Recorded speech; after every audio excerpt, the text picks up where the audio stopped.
Hi, my name's Andrew. I'm 63 years old and I live in an apartment in the UK with my wife. Getting a diagnosis for systemic mastocytosis for me was pure luck. I was then referred to nearly every department in the hospital to get everything checked, because once you get diagnosed with SM, it affects everything. At the time, it turned out that it was only, the GI and the respiratory and the skin that were causing the major problems, and the osteopenia and the pain. So I was treated symptomatically at that stage. You know, you look back at all these things and you think, where on earth did they come from at the time? But when you see them from the perspective of mast cell disease, you can see that these are really precursors, because the fact of the matter is they're all driven by mast cell activation. The final diagnosis for the aggressive systemic mastocytosis was given to me in January 2017. It was relief, because finally somebody had actually been able to pin a name, pin a condition on all of the host of problems that I've been suffering from for so many years.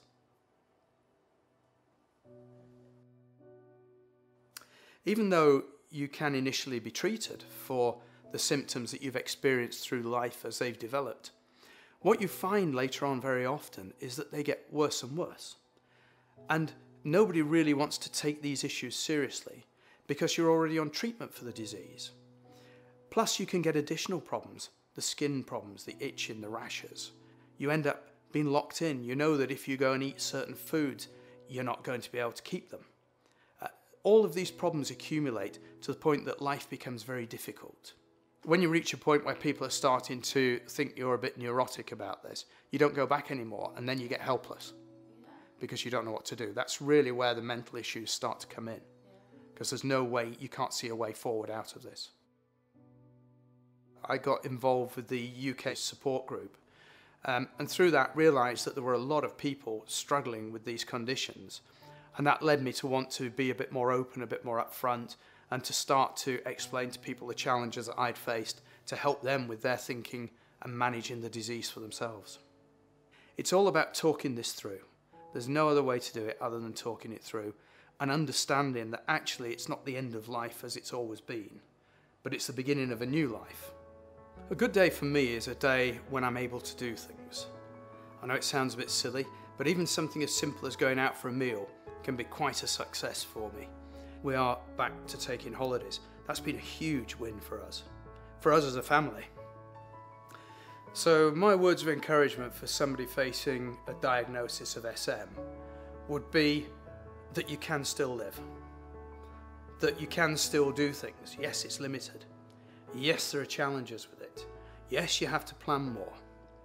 Yes, it might hurt a bit. Yes, you might be really tired and crushed by the time you finish doing it. But don't stop doing it. It's not going to be cured quickly. The symptoms are going to be there regardless. But if you can see a way around those symptoms, and you can look at things beyond them, and look at things that you can still enjoy doing, even with those symptoms, then you've got a cause to be grateful. It's not an easy disease to live with, and it's not an easy disease for people who live with people with it to understand and to live with day by day either. So support is what people need. No Disease Too Small is a forum where individuals who have diseases that in themselves are too small to be identified and recognised by the general medical fraternity should have a voice. The voice is, there are things happening. There are things happening in these areas.